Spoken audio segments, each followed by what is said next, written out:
So, self-care, ito yung paunang message ninyo.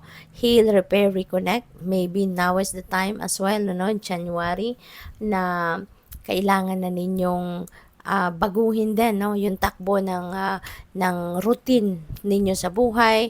Sana ibigay nyo na sa sarili ninyo ngayon, yung mas maraming oras para sa pagse-self-care. Okay?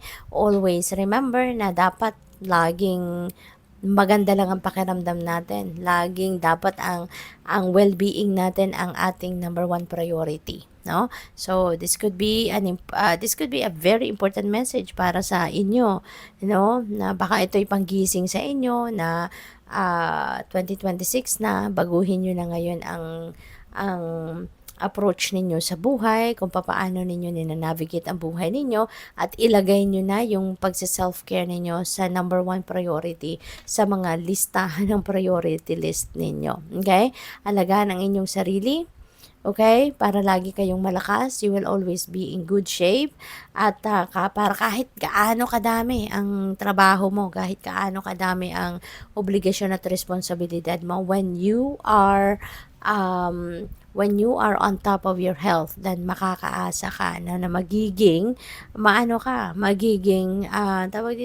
magiging successful ka kasi magagampanan mong lahat, 'di ba? So, what else? We have eccentric person, a person with a different world view. Ayan, Capricorn. So, maybe you are going to meet someone na ganito, someone very unique, someone na parang masasabi natin may sarili siyang mundo, yung ganon, kasi iba yung takbo ng isip niya, iba yung standards niya, siguro mas mataas kaysa sa standards natin, yung ganon ba?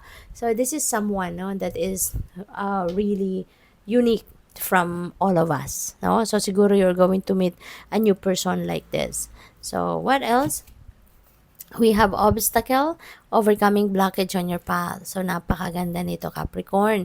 Ito na yung time we're in.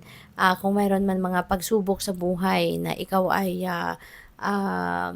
meron kang nararanasan, 2025 at pagpasok ng 2026, pagpasok nitong buwan na to, you will be able to find, the solution to this.